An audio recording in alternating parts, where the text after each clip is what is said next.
मित्रांनो, कशा आहात तुम्ही? आय होप सो सर्व मजेत असाल, मजेत राहा, निरोगी राहा.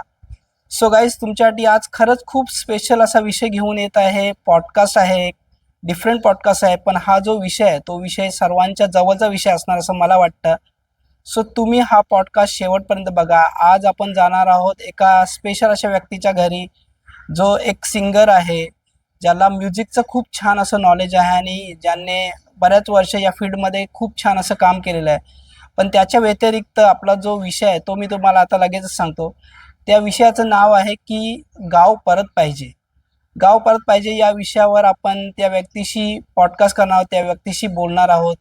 त्याच्या ज्या फीलिंग्ज आहेत, आपलं जे जुनं गाव होतं, डेफिनेटली तुमच्या लक्षात येत असेल मला काय सांगायचं आहे.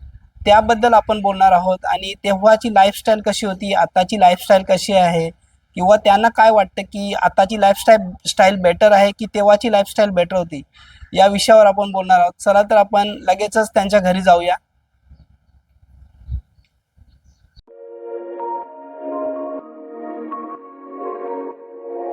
सो फ्रेंड्स, आपण सध्या आहोत मोरावा या गावामध्ये प्रतीक कोली याच्या घरी. आणि प्रतीक कोली हा खूप छान असा सिंगर आहे आणि बऱ्याच वर्षापासून त्यांनी बऱ्याच डिफरंट डिफरंट टाईपची कामं या कला क्षेत्रामध्ये केलेली आहेत. सो प्रतीकने आपल्याला त्याच्या घरी इन्व्हाइट केलं, त्यासाठी सर्वात अगोदर त्याचे आभार.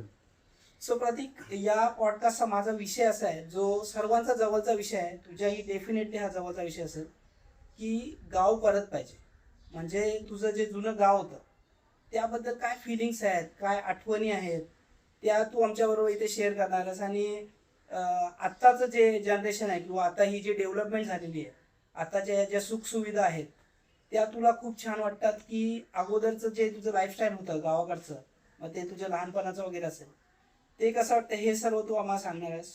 सो फ्रेंड्स, प्रतीकबद्दल तर मी तुम्हाला सांगितलं, पण आपण प्रतीकला हे विचारूया की त्याचं जे क्षेत्र आहे, त्या कलाकार क्षेत्रामध्ये त्यांनी काय काय केलेलं आहे, डेफिनेटली तुम्हाला जाणून घ्यायला आवडेल. आणि नक्कीच मी प्रतीकला आता विचारतो की प्रतीक, तू तुझ्या फील्डबद्दल काहीतरी आम्हाला सांगशील आता. तर नमस्कार मंडळी. मी गायक, गीतकार, संगीतकार व सिने अभिनेता प्रतीक कोली, हे माझं टॅगलाईन आहे. कारण की मी बरेचसे गाणे सुद्धा लिहिलेत, डिरेक्शन सुद्धा केलेलं आहे, मी म्युझिक कंपोजर सुद्धा आहे व बरेचसे क्षेत्रामध्ये वेब सिरीज बोला की शॉर्ट फिल्म सुद्धा लिहिलेले आहेत. आणि कविता, कविताचा विषय तुम्हाला आवडीने सांगेन की मी शिकायला होतो घनसोली येथे, तलवली इथे. तिकडनं मला ते सोर्स चालू झालं आणि अशोक पक्ती सर यांच्या क्लासेस मी जॉईन केलेल्या आहेत. तिथून मला ती कविता लिहायला शिकलो मी, असं आहे. सो एखादी कविता आम्हाला इथे ऐकायला आवडेल का? काय आहे का माइंडमध्ये, आठवण आहे का?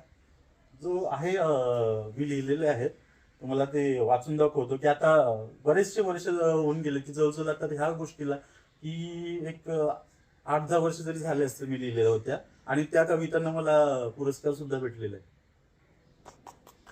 ही आता आपला जो विषय आहे, जो राकेशजी यांचा आहे, की आपल्याला जुनं गाव का पाहिजे, तर त्याच्यावर सुद्धा त्या कविता आहेत. मला ऐकवायला आवडेल की बरा होता जुना काळ, बरा होता जुना काळ का, पावसाळ्यात घराच्या धाप्यावर चढून, टीव्हीची अँटिना हलवून, बायोस्कोप माहिती असेल तुम्हाला, मग बायोस्कोपवर पिक्चर बघायचो. पावसाचे घराचे धाप्यांवर चढून, टीव्हीची अँटिना हलवून, बायोस्कोपवर पिक्चर बघायचो. शेताचे बांधावर ठेकरे पकडायला जावायचो. लय बरा होता जुना काळ. सगळे गावांची मोठी बारकी पोरा जमून बॅट बॉल खेळायचो. कोण नव्हता हातान, गावागावात एकमेकांचे घरात जाऊन आवाज देऊन बोलवून यावंच. कैसा बरा होता जुना काळ. गावागावान काय चाललंय ते मठामध्ये ऐकून बसायचो. घरोघरची चुली भांडी तनशी येऊन निस्तरायचो. विहिरींचं पाणी पक्के लांबशी चालत आणून घरण भरायचो. बरा होता जुना काळ. जेवण केलेले आंबट तांबट शेजाऱ्या पाजाऱ्यांना थोर थोरा चाखाला देवाचो. त्यांनी चांगलं बोलल्यावर लगेच येऊन भाकरीवर ताव मारायचो. हीच आठवण राहिली फलाटांचे रुमान व तव्यावरची चपाती आता बरीच तेलावर झाली. बरा होता जुना काळ. आता माझी जुनी एक जिला मला तुम्हाला सांगायला आवडेल की अगरी वाट म्हणून कवितेचं मला ते पुरस्कार भेटला. ती कविता माझी. जमीनही आमची वारवारल्यांची, सोन्याची ना लाख मुलांची, सातयामाना दर्याची, डोंगरावरची पृथ्वी राहायची. रुबाब आमचा थाटामाटाचा, स्वभाव आमचे भोले मनाचा, मेहनत होती मिठागरांची, शेतीची न मासेमारीची. बरीच वर्ष झाली, नाही रेला जुना पण, पोटचा घास होता घरादारांवर, भावाभावचा कोयता परला मानव. सक्की नाती इसरून गेली, विटा कौलांची घरांवर सिमेंटची जंग लायली. हिरवी पानं झालं आता प्लॅस्टिकची जाईल. पिवल्या हळदीच्या जाग्यावर केमिकल आली. सोन्या लाखांची घरा कवडी मोलाची झाली. धन्यवाद. खरंच खूप छान आणि कवितेमध्ये सर्व काही दडलेलं होतं. सो म्हणूनच यासाठी हा विषय जो आहे तो नवी मुंबईमध्ये तुम्हाला जर सांगायचं झालं तर आता तुमच्याकडे जे तुम्ही गावाला बघत असाल हा पॉडकास्ट, तुमच्याकडे गावं आहेत आणि त्या गावाचं काय महत्व आहे हे असं नाही मला तुम्हाला माहिती नाही, पण आम्ही ते गमावलेलं आहे आणि त्याची खंत आम्हाला आजही आहे, उद्याही राहणार आहे. कारण आम्ही जे आमचं लहानपण जगलेलं आहे ते लहानपण आमच्या मुलांना कधीच नाही भेटणार याच्यामध्ये. आम्ही ज्या गोष्टी फील केलेल्या आहेत, ज्या गोष्टी आम्ही समोरासमोर बघितलेल्या आहेत त्या गोष्टी पुन्हा येऊ शकत नाही आणि त्या गोष्टींचं जे महत्व आहे ते आमच्या माइंडमध्ये आहे, म्हणून हा पॉडकास्ट स्टार्ट केलेला आहे. सो नक्कीच तुम्हाला हा पॉडकास्ट आवडला असेल. मंडळी अजून एक सांगेन की आम्हाला जुनं गाव का पाहिजे. नव्हती लाईट, आम्हाला नव्हता उजेड, तरी सुद्धा शिकलो टिंब्यावरचा खेळ. का तर तुम्हाला सांगू शकतो की आमच्या आजूबाजूला शेता होती, कुऱ्हामाऱ्यांची झाडं होती, घरं होती सगळी, एक थंड हवा होती. आम्हाला लाईटची गरज नव्हती, फॅनची गरज नव्हती. पण आता या सिमेंटच्या जंगलांनी असं डोंगर अंगावर घेऊन ओढलंय की आता एसी शिवाय लोकांना करमत नाही, पर्याय नाही. फ्रीज आली, फ्रीजांचं थंड पाणी लोकांना लागायला लागलंय. पहिले आमचं मरक्याचा मातीचं मरका, पहिला फ्रेश भाजी काशीतून तोडून आणून म्हणजे शेतातून तोडून आणून खायची, जागेवरच बनवायची. आता ती भाजी 4-4 दिवस फ्रीज मध्ये ठेवावी लागते. आता मला सांगायला आवडेल ही गोष्ट की आगरी कोली फक्त मासेमारीवरच नाही अवलंबून. त्यांनी मिठागरा केली, त्यांनी अशी झाडं झुडपं लावली, त्याच्यामध्ये काशी लावल्या, काशीमध्ये वेगवेगळ्या पद्धतीच्या भाज्या लावल्या, त्या सुद्धा त्यांनी हे केलं.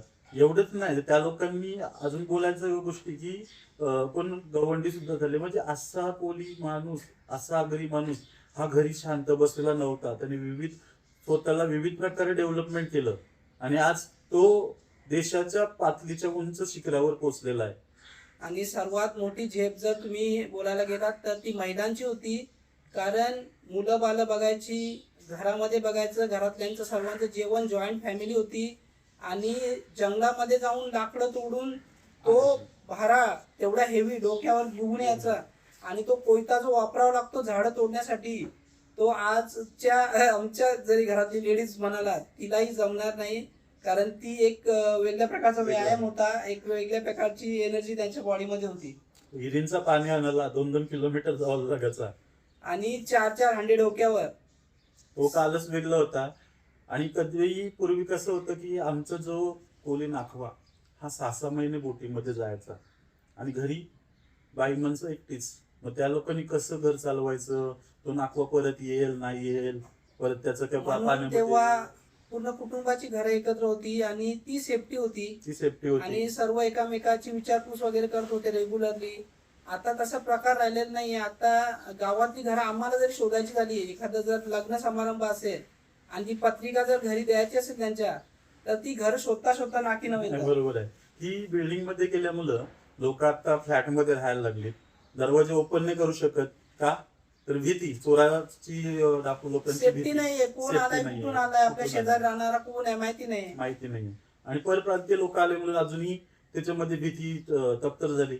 पहिला असं नव्हतं. पहिलं कसं, जरी अंगण होतं दरवाजा ओपनच दोन्ही, पण अंगणाच्या बाजूला एक जबाबदारी होती की आपला शेजारी. म्हणून शेजारी जपा, अजूनही म्हणतोय आपली लोक जपा. कुठंतरी ही आपली लोक आजकाल दूरवर चाललीत का, फोन आणि या फ्लॅट मध्ये गुंतलेले आहेत.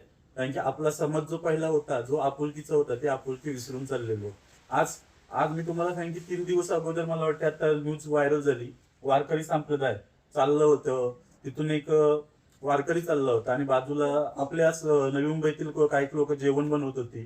त्या बिचाऱ्याचं त्यांची वारी पुढे सरकली आणि त्याच्यामध्ये सीन असा झाला की त्या माणसाला भूक लागली होती. तो म्हटला की दादा ताई माई काहीतरी मला जेवायचं थोडस द्याल का? तर ती मंडळी म्हणतात की नाही, हे आमच्या वारकरी पर्यंत म्हणजे आमच्या लोकांसाठीच बनलेलं आहे, तेवढंच बनलेलं आहे. म्हणजे एवढी सुद्धा ती जाण राहिलेली नाही, आपुलकी राहिली. म्हणून सांगतोय शेजारी जपा, माणसं जपा. कारण की आज माणसं असतील, आपले शेजारी पाजारी अस्तित्व असेल आपल्या लोकांचं, तरच आपण आपला माणूस घडवाल. एवढीच हे करून मी धन्यवाद बोलतो.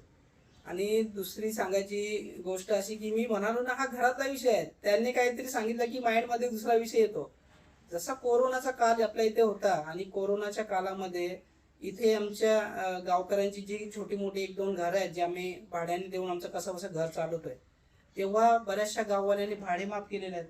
बऱ्याचशा गाववाल्यांनी आजूबाजूला एखादा बिहारी राहणार असेल, एखादा घाटावरून आला असेल इथे काहीतरी कामधंदा करण्यासाठी, त्यांची मदत केलेली आहे, त्यांना समजून घेतलेलं आहे. आमच्या घरी जे काही धान्य असेल किंवा काही आमची अडीअडचणीला जर त्यांना मदत होऊ शकली, ती आमच्या आगरी कोळी समाजाने बरोबर. केलेली आहे. आम्ही बऱ्याचशा गोष्टी कानाने ऐकल्या की गावाला ते लोक गेले जे इथे राहत होते परप्रांतीय, त्यांना गाववाल्यांनी घेतलं नाही, त्यांच्या घरातल्यांनी त्यांच्या आई वडिलांनी त्यांना घरामध्ये एक्सेप्ट केलं नाही. मग असं आपण कुठेच म्हणू शकत नाही की जात वाईट असते. जात कुठेच वाईट नसते. तुमच्यामध्ये माणुसकीची भावना असणं गरजेचं आहे. चांगली वाईट माणसं ही प्रत्येक जागोजागी आपल्याला बघायला भेटतातच. की पहिली आपली जी घरं होती ती कुरांची धाप्यांची आणि विटा मातींची होती. आता ही सगळी सिमेंटची जंगल आहे. त्याच्यामध्ये भिंती वगैरे पण मोस्टली बऱ्याचशा घरामध्ये मातीच्या होत्या आणि धापे म्हणजे अशी ती गोल आकाराची जी कौलं येतात त्याची घरं होती. तर कसं होता, सर्वकडे झाडे झुडपं होती, अंगणामध्ये शेतं सुद्धा होती. तर आम्हाला 1 ते 1.5 किलोमीटर आम्हाला शाळेत जायला लागत असत आणि रस्ता हा नव्हताच. म्हणजे शेताच्या बांधावरून पहिल्या आपण कांद बनायचो, परत ते दोन्ही साईडला खड्डे नालं सगळं होतं. म्हणजे पावसाळ्यामध्ये वगैरे जाताना वगैरे काही त्रास वगैरे होता का? हो, भरपूर होता. कारण की पावसाळ्यामध्ये खदानी भरायच्या आणि खदानीच्या मधोमधून एक पायवाट असायची आणि जायला एवढं कठीण की एक जरासा पाय इकडचा तिकडे गेला तर तो पाण्यामध्ये गेला. बरोबर. आणि आमची शाळा म्हणजे 1.5 किलोमीटर खारकोपर गाव इकडनं आणि हा आमचं मोरावे गाव, जवळजवळ 1.5 किलोमीटरचा आमचा प्रवास होता. आणि त्यानंतर असं बोलायला जाईल की आम्ही जेव्हा जायचो ना तेव्हा आम्हाला कधी कधी पाण्यातून पण जायला लागायचं. म्हणजे आपले कपडे काढून आपल्या बॅग बिग आपल्या डोक्यावर घेऊन असं आम्ही प्रवास आणि मग करायचो. समजा आता तुझ्या शाळेमध्ये आता तुम्हाला बघायला भेटते की बेंचेस वगैरे असतात, तर तेव्हा तुमच्या शाळेमध्ये बेंच वगैरे असा काही प्रकार आठवतो का तुला? गावामध्ये जेव्हा 3री ते 4थी 5वी पर्यंत शाळा होती, 4थी पर्यंत होती, तेव्हा काय बेंच नव्हते, खालीच बसून होतं आपलं. मस्त आपलं लादीवर बसायचं. तेव्हा लादी पण नव्हतेच समज, ते सारवलेलं आपलं शेणाचं असं वगैरे असायचं. पण आता लादी आल्यात मोस्टली. आणि आता 5वीला जेव्हा मी गेलो खारकोपर शाळेमध्ये, तेव्हा मला ते बेंचेस बघायला भेटलं. सो गाईज, डेफिनेटली आताचे जे यंग जनरेशनची मुलं तुम्ही बघत असाल, तुमच्यासाठी ही गोष्ट नवीन असेल किंवा तुम्ही कदाचित तुमच्या आई वडिलांकडनं ऐकले असेल तर. सो तेव्हा काहीतरी बसायला वगैरे पण तेव्हा बरोबर घेऊन जायचो. आणि आमच्या ज्या बॅगा वगैरे होत्या तुला आठवत असेल तर, ते त्या देखील बॅगा कपड्याच्या असायच्या किंवा बॅगा होत्या असं पण नव्हतं. आम्ही जी काय प्लास्टिकची पिशवी भेटेल काय भेटेल त्याच्यामध्ये वह्या पुस्तकं घेऊन शाळेमध्ये जायचो. खरं आहे, आपण जायचो. पण तेव्हा कसे होते, कधी कधी प्लास्टिकच्या पिशव्या पण आपण वापरलेल्या आहेत. आणि बॅगा तर नव्हते. पहिले दप्तर आली होती, ती दप्तरांचा ऊन एवढा ओझा होता की कमरेला भाग यायचा.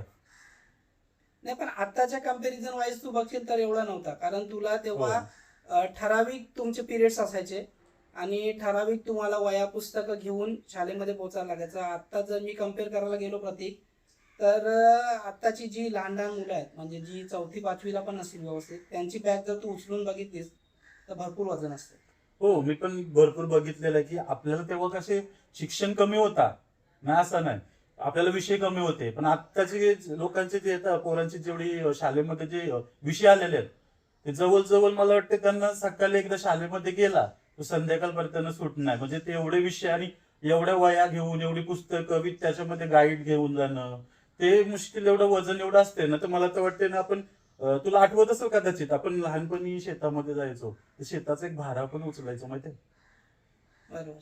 तो पण एवढं वजन नसेल, पण एवढं या शालकरी मुलांचं एवढं अस्तित्व एवढं गंभीर आहे की तेवढं दप्तर घेणं म्हणजे कोणाच्या मणक्याला गॅप किंवा कमरेला गॅप ते येण्याची नक्कीच शक्यता आहे. नक्कीच. आता त्यांना शाळेमध्येच तेवढा अभ्यास, त्याच्यानंतर शाळेचा होमवर्क, ट्युशनचा होमवर्क. मला जर होमवर्कचं तुम्ही जर विचाराल तर गृहपाठ असायचा, एक लिमिटेड गृहपाठ. आणि जेव्हा दिवाळीची सुट्टी लागेल तेव्हा तो एक असायचं, त्याचा एक टार्गेट असायचं की एवढा एवढा होमवर्क तुम्हाला या दिवाळीच्या पिरियडमध्ये करायचा आहे. पण तो पण आम्ही व्यवस्थित कधी केला नाही. पण असं नाही म्हणू शकत की तेव्हा शिक्षण नव्हतं किंवा एवढं गांभीर्य नव्हतं. थोडाफार प्रमाणात तुम्ही म्हणू शकता. पण जर नीट बघायला गेलं तर आमच्या शाळेतली आज माझ्या बरोबरची जी मुलं आहेत ती बरीचशी मुलं चांगल्या लेवलला कामाला आहेत. काही जण बँकेमध्ये मॅनेजर आहेत. तर डिपेंड होतं की तुम्ही शिक्षण कसं त्याच्यावर घेत होता तेव्हा. बरोबर. पण तो जो पिरियड होता तो खरंच खूप छान होता. म्हणजे मी आता पॉडकास्ट प्रतीकचा आहे पण माझ्या माइंडमध्ये आलं म्हणून मी सांगतो की आपण सकाळी जो उठायचो तेव्हापासून संध्याकाळी तुमच्या झोपेपर्यंत आम्हाला कोणत्याच प्रकारची प्लॅनिंग करायला लागत नव्हती. एंटरटेनमेंट सोर्ससाठी एंटरटेनमेंट हा ठरलेला असायचा. सकाळी उठून लवकर शाळेत, त्यानंतर घरी आलो की मग ते दप्तर बाजूला ठेवलं की मग आम्ही कुठे असायचो आमचं आम्हाला माहिती नाही. आणि हा एरिया मोस्टली समुद्री खाडीचा एरिया आहे. हा प्रतीक, मग आपण खाडीमध्ये भरपूर टाइम स्पेंड केला. खाडीबद्दल काय सांगशील? खाडीबद्दल बोलायचं झालं तर आलेच आपले सर्व. पहिला शाळेतून कधी घरी आलो, दप्तर फेकला, तो टाकला की जो आपण निघलो तर कधी ते काठीचे गल बनवून तर खाडीमध्ये गेलो किंवा पोहायला गेलो. परत काहीतरी मच्छी पकडायला असे आसू, त्या टायमाला आसू असायचे जास्त. पाक तर होतेच, पण पाक एवढं वजन होतं तर आम्ही लहान असल्यामुळे उचलता नव्हते. पण आसू मध्ये खूप आपण मजा केली. झोपायला जायचो हाताने पण पकडले चाप. हाताने, तर भरपूर. गुढीला जाऊन आपण हाताने धरायचो, ती एक मज्जाच वेगळी होती. सो गाईज, तेच मला बोलायचं आहे. हा पॉडकास्ट स्पेशली मी त्यासाठी निवडलेला आहे की जुनी जी लाईफस्टाईल होती ना त्याच्यामध्ये तुम्हाला मी सांगायला जाईन तर प्रतीक, तुला आठवतं मोबाईल आपण कधी ऐकलेला हा प्रकार? नाही. मोबाईल, आमच्याकडे मोबाईल हा प्रकार तेव्हा आमच्या लहानपणी नव्हताच. आम्ही बरेच मोठे झालो तेव्हा मोबाईल व्यवस्थितरित्या आला, तो पण आमच्याकडे नव्हता. पण प्रतीक, तुला प्रश्न असा आहे की मोबाईल तेव्हा नव्हता, मग जर आताची मुलं जर विचार करायला गेली मग एंटरटेनमेंटचा सोर्स तर त्यांना आता मोबाईल आहे. म्हणजे आज प्रत्येक माणूस मोबाईल घेऊन आपल्या आपल्या घरात वेगवेगळा बसलेला असतो. सो तू तेव्हाचं काय सांगशील? तुझा एंटरटेनमेंट कसं असायचं? डेली शेड्यूल काय होता तुझा? तर नक्कीच सांगेन की मोबाईल तर नव्हताच, पण एक गंमत होती. आता मोबाईल कसं आपण सर्च केला गुगलला की सर्व काही माहिती पडतं. पहिले एवढं काय माहिती नव्हतं. कोणी काहीतरी असा कठीण प्रश्न विचारला ना तर आम्ही काय करायचो माहिती आहे, आपल्या घरामध्ये कोण मोठं असेल किंवा आजूबाजूला कोणतरी राहत असतील तर शेजारी पाजारीमध्ये जायचो, मग त्यांच्याकडून विचारून घ्यायचो की ह्या गोष्टीला काय म्हणतात किंवा ही गोष्ट कशी असते. ही जाणून घेण्यासाठी आमची खूप धडपड असायची.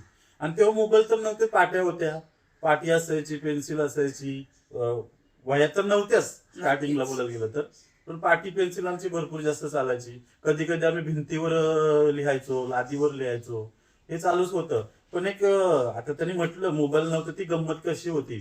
तर आता बोलायची गोष्ट की लहानपणी आपल्या बाजूला कशी म्हातारी लोक होती, मग त्यांच्याकडून गोष्टी ऐकून घेणं सर्व काही होतं. आणि मध्यंतर यांनी प्रश्न विचारला की दिवाळीचा अभ्यास, तर एक शाळेतून मला वाटतंय ना ती सर्वांनाच दिली असेल की आईवर तुम्ही निबंध लिहून आणा किंवा गायीवर निबंध आणा किंवा देशावर. एक निबंध कसा लिहायचा हे सुद्धा माहिती नव्हतं. मग कोणाकडे विचारून आणि कोणाला तरी असं सांगून पिऊन त्यांच्याकडून माहिती घेऊन आम्ही ती लिहायला बसायचो. कधी कधी चुका पण होत होत्या भरपूर, आणि ती गंमती वेगळी होती. मग शाळेमध्ये जाऊन परत तो गुरुजींचा मार पण भरपूर बेदम असायचा. आणि आताचे टीचर आहे ते दम वगैरे देतात, म्हणजे असे ऐकलेलं आहे. पण पहिले आम्हाला असे पट्ट्याने बोलात, फट्टीने बोला, भरपूर मार अक्षरशः केलेला आहे. आम्हाला घरातून मारून घेऊन गेलेले आहेत शाळेमध्ये. बरोबर. आणि उलट घरातले आता पॅरेंट्स बोलतात, त्याच्यावर मी जास्त बोलणार नाही कारण त्याच्यावर प्रत्येकाचे विचार वेगळे आहेत. आणि इव्हन जे तुमचे सर टीचर होते त्यांचे पण थोडेसे एक लेवल थोडीशी चेंज होते. झालेली आहे. आता जे आहेत त्यांच्याकडनं काही कशा खूप घाणेरड्या कृत्य वगैरे शाळेमध्ये घडलेले आहेत, तर त्याच्यावर नाही बोलणार.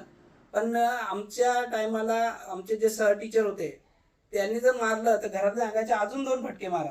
कारण की तो विषय असा होता की त्या टायमाला कसं माहितीये, घरामध्ये आई वडील, तसं शाळेमध्ये ते आमचे आई वडील होते. कारण की आम्हाला जरी शाळेमध्ये काहीतरी खेळता वगैरे लागलं ना तरी त्यांना सुद्धा ती कल बसायची एवढे ते आम्हाला जपायचे, अशी पहिली ही होती, प्रवृत्ती होती. आणि आत्ताची लोक कशी, आत्ताचे जे टीचर लोक आले ते कसं आहे, ते आपुलकी नाही जपत. त्यांना फक्त कंटेंट दिला जातो की ह्या गोष्टीमध्ये, ह्या पिरियडमध्ये ह्यांच्याकडून ते शिकून घ्यायचं आहे. पहिले तसं नव्हतं. पहिले जबाबदारीने प्रेमाने घेऊन आम्हाला हाताळून आम्हाला समजवायचे आणि शिकवायचे, आणि ती वेगळीच होती. आम्हाला खाऊ सुद्धा देत त्या टायमाला. मग प्रतीक, तुला आता असं नाही का वाटत की बाबा पहिला ऑप्शन्सली मराठी शाळाच फक्त होती म्हणून लोक मराठी शाळेमध्ये सर्व शिकले? म्हणजे ज्यांच्याकडे थोडाफार पैसा असेल, ज्यांच्याकडे काय थोडीशी प्रॉपर्टी जमीन असेल, ते पण तिथे शिकले, आणि जो गरीब होता, गरिबांचा मुलगा होता, तो पण तिथे शिकला. पण आज तुमच्या स्कूल्स चेंज झाल्या, मोस्टली इंटरनॅशनल लेवलच्या स्कूल आहेत. आणि एक मी वैयक्तिक असं म्हणेन की एक तो दिखावा पण आहे, किंवा तुमच्या ज्या पीपल्समध्ये, तुमच्या ज्या गावाखात्यामध्ये किंवा कुठेही तुम्ही राहता, जे तुमचे आहेत तुमच्याबरोबर उठणं बसणारे, ते तुम्हाला याच्याने विचारतात की बाबा तुझा मुलगा कुठे शिकतो, काय. तर ते लोकांना दाखवायसाठी की बाबा माझा मुलगा इथे शिकतो, या लेवलला शिकतो, त्याची एवढी एवढी वर्षाची फीस आहे. तर याबद्दल तुला असं नाही का वाटत की बाबा एवढी फीस शाळा काय म्हणून घेते? बरोबर आहे तुमचं. मला ह्या गोष्टीवर बोलायला आवडेल की खंत आहे की पहिला पूर्वी कसं मराठी शिक्षण होतं, इंग्लिश तर लांबच गोष्ट होती. इंग्लिश कदाचित तुटक फुटक आम्हाला शिकवली जायची. ते पण कधी, जेव्हा 5वीला गेलो तेव्हा. 4थीपर्यंत आम्हाला मराठीच विषय होता, आणि राहिली हिंदी होती थोडीफार. पण बोलायला एक गोष्ट गेलो तर आता जे फीसचं म्हटलं तर फीसचं एक अवघड आहे, आणि शाळेचं, इंग्लिश शाळेचं एवढं अवघड झालंय. हे आजकालची मुलं शिकतात इंग्लिश मिडियम मध्ये, तर त्यांना मराठी जर कुठेतरी बोलायला लावलं, उच्चारायला लावलं, तर त्यांना मराठी येत नाही. ही मोठी खंत आहे. आणि त्यांच्या आई वडिलांना इंग्लिश समजत नाही, मग ते शिकवणार कसं? तर हे खूप मोठं झालेलं आहे. आणि राहिली गोष्ट, पहिला पूर्वी कसं पैसा पाणी नव्हता, आणि आता पैसा पाणी आलाय, मॅच्युअर झालेत लोक. पण पैसा जरी आला तरी पण तो अवगुण, म्हणजे जरी बोलायला गेला तर. खूप छान विषय प्रतीकने घेतला, आणि एकदम रिअल कंडिशन आहे ही घरातली. कारण माझ्या मते बघा, शाळेमध्ये टीचर्स एक लिमिटेड पिरियड पर्यंत शिकवतील, पण जास्तीत जास्त वेळ मुलं जी आहेत ती पालकांबरोबरच घालवणार आहे. बरोबर. पण आता एक गोष्ट बोलतो, मी थांबवतो राकेशजी यांना, की मला एक एवढंच बोलायचं आहे की आत्ताची जी फी आहे ती कुठेतरी डावलली जातोय, नाकारली सुद्धा जातोय. आपल्या परीने आई वडील फीस जमा सुद्धा करतात, पण शिक्षणाची असं सोर्स झालेला आहे की आजकाल शिक्षण सुद्धा पैशांवर चालतोय. तुम्ही ऐकलं असाल की जेव्हा आपण ऍडमिशन जर घ्यायला जाल तर तिथे आपल्याला का डावल जाते, कधी कधी जात पडताळली सुद्धा जाते. जात पडताळणीचा सुद्धा एक मोठा विषय तिथे आहे. आणि महत्वाची गोष्ट की आपण जेव्हा पैसे तिथे भरायला जातो ना, ते समजा सीट खाली नाही, तुम्हाला एवढं डोनेशन द्यायला लागेल, हे द्यायला लागेल, ही कुठेतरी बाब मला चुकीची वाटते. आणि पूर्वी असं नव्हतं. नक्कीच हा एक बिझनेस सेटअप आहे असं मी म्हणेन, भले कोणाला काही वाटो. आणि दुसरा विषय असा की तुम्ही आई वडिलांचा इंटरव्ह्यू घेता, काय संबंध आहे आई वडिलांचा इंटरव्ह्यू घेण्याचा? बरोबर आहे. आणि जो मुलगा शिकणार आहे, असं म्हणतात की एक इंटरेस्ट असतो, एखाद्याला अभ्यासामध्ये इंटरेस्ट असतो, एखाद्याला नसतो.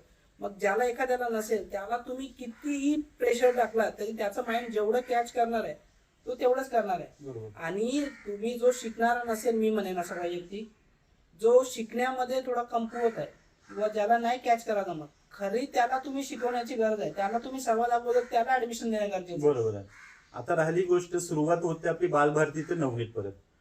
बरोबर आहे. पण आता तसं नाही राहिलं. आता मोबाईल हातामध्ये आल्यात, आणि मोबाईल हातामध्ये आल्याने असं झालेलं आहे की मुलांना आपली जबाबदारीच माहिती नाही. मोबाईलवर सर्च केलं सगळं येतंय, आणि तेच तिथे लिहितात. ही कॉपी झाली. पण ऍक्च्युली मुलांना जे शिकण्याचा जो सोर्स होता, जी माहिती स्वतःहून पडताळण्याची जी गोष्ट होती, ती कुठेतरी आता नाहीशी झालेली आहे. आणि राहिली गोष्ट शिक्षणाच्या बद्दल, तर मी आत्ताही सांगेन की आजकाल जर मुलांना शिकवायचं असेल ना, तर खरोखर मला तर एवढंच बोलायचं आहे की ज्ञानापेक्षा आहे ना, एक जबाबदारी शिकवा.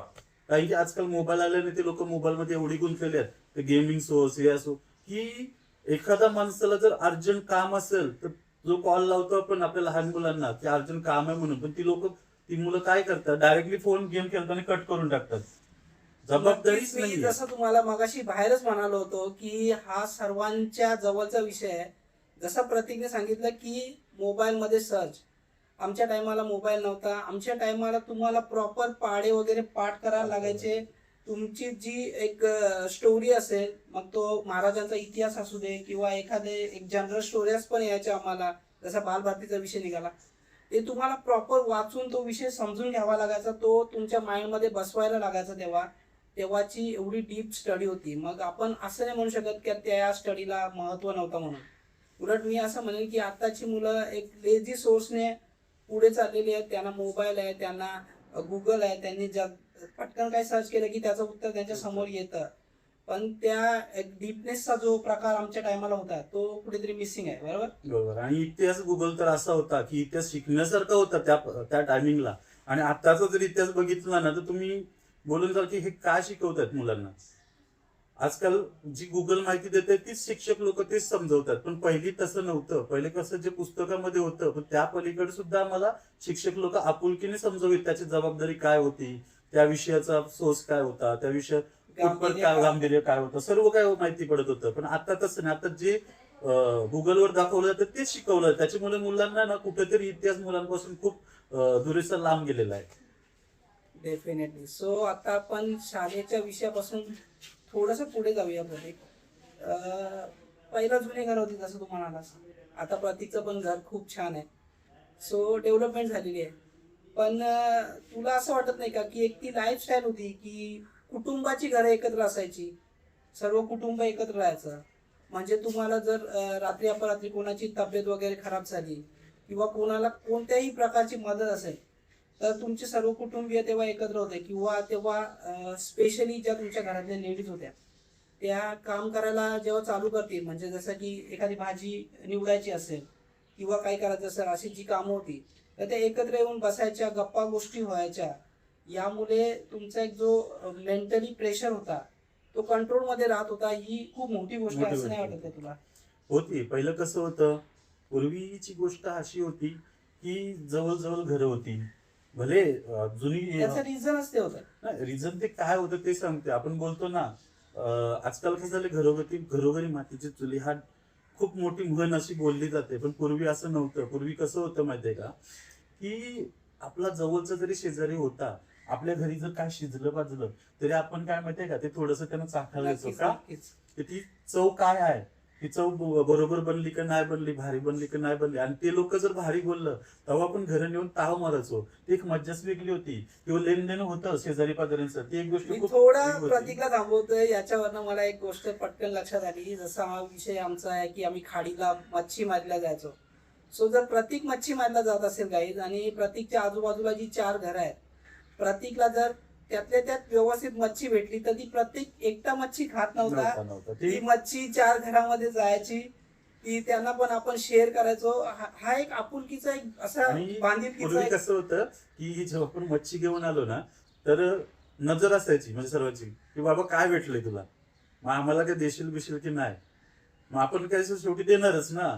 अशी गंमत ती वेगळीच होती. आणि मेन गोष्ट गंमत तेव्हा यायची की आम्ही ते सर्व करायचो. पण जेव्हा हातामध्ये भाकरी घेऊन त्याच्यावर एक तळलेली जर तुकडी असायची मच्छीची, ती घेऊन आम्ही गावभर भटकायचो. मित्रांचं घेऊन ती मित्रांसोबत वाटायची गोष्ट. आणि एक सोबत एक भाकर आम्ही 7-7 जण खायचो. ती एक मज्जाच वेगळी होती. खूप वेगळी अशी ही गंमत होती. मी पण एक किस्सा शेअर करेन जसा प्रतीकने आता शेअर केला. आम्ही जेवणाचं ठरलेलं होतं. आम्ही एक 4-5 मित्र होतो ठराविक. आणि एक दिवशी याच्या घरी, एक दिवशी त्याच्या घरी. आणि तो असा जेवणाचा भरलेला ताट पूर्ण गावातून असं ओपन घेऊन की बाबा वरतून काय कावडा संडास करेल की कबूतर, काही नव्हतं माइंड मध्ये. तो कोणी बघेल किंवा काय, तो ताट घेऊन जायचं, त्याच्या घरी जायचं, तिथे बसून जेवायचं. या सर्व गोष्टी होत्या ना, या सर्व एकमेकाला धरून चालणाऱ्या गोष्टी. गावाचं गावपण, म्हणून स्पेशली माझ्या या पॉडकास्टचं नावच आहे की गाव परत पाहिजे. सो खूप मोठा विषय आहे. आणि आत्ताची जी जनरेशनची मी पुन्हा एकदा सांगतो, जे लोक ऐकतील मुलं आपली, त्यांना वाटेल ते तुम्हाला नक्कीच विचारतील हा पॉडकास्ट जर त्याने बघितला तर की असं काय होतं का, किंवा तुमच्या टायमाला पप्पा काय होतं, मम्मी तुमच्या टायमाला काय होतं, आम्हाला सांगा, आम्हाला शेअर करा. खरंच खूप माझ्या जवळची गोष्ट आहे आणि खूप छान अशा आठवणी अजूनपर्यंत माइंडमध्ये आहेत. म्हणून मी हा पॉडकास्ट डेफिनेटली चालू केलेला आहे. आणि प्रतीकने जसं मी तुम्हाला म्हणालो ना की प्रत्येकातल्या घरातला जवळचा विषय आहे. प्रतीक आणि मी जसं मॅच करतोय एकामेकाला, तसे याच्या पुढे अजून बऱ्याचशा व्यक्ती येणार आहेत ज्या एकामेकाला मॅच करणार आहेत. आणि त्यांच्या ज्या फिलिंग्स आहेत त्या नक्कीच तुम्हाला ऐकायला भेटणार आहेत आपल्या या पॉडकास्टमध्ये.